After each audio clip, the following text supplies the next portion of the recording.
Okay, so let's see how you did on that roadmap paragraph for the will contest problem.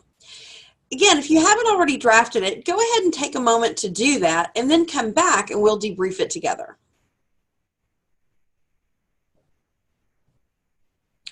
Okay, so here we go. Let's see how you did with that roadmap paragraph.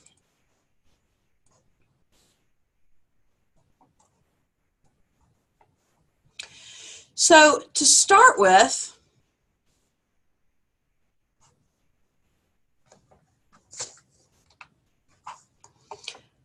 remember that a roadmap paragraph starts with a conclusion. The conclusion here is that Porter's will was likely valid because he was competent to make a will. Saying he was competent to make a will is another way of saying he had testamentary capacity. So something like that would be a good conclusion. The rule, going from general to specific, is that to be valid, a will has to be made by someone with testamentary capacity. Testamentary capacity equals an understanding of the estate plus an understanding of the beneficiaries. And poor mental health overall is not a deal breaker on testamentary capacity as long as you understand the estate and the beneficiaries. Here, we won't need to dispose of non-essential elements because we don't have a larger statute like we did with the armed robbery problem where we didn't have to deal with intent and taking, we only had to deal with offensive weapon.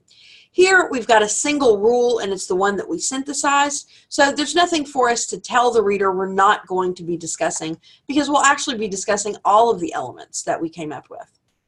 Finally, the focusing statement, even though we don't have that disposition statement, we still want to end up with a focusing statement that lets the reader know, okay, here's the task that we're setting out on in the following paragraphs. So when you take all of that and put it together, it might look something like this.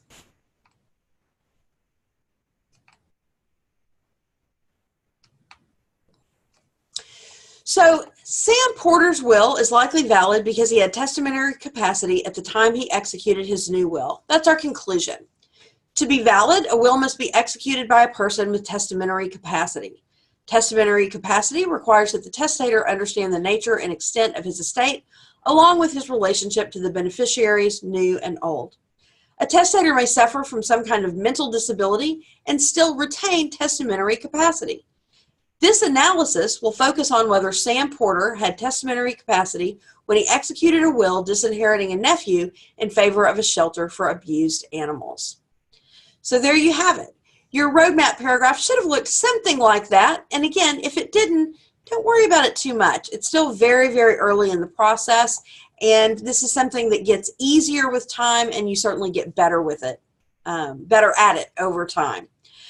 Okay, so now you're ready to go on to Module 5 and start learning about those rule explanation and rule application paragraphs.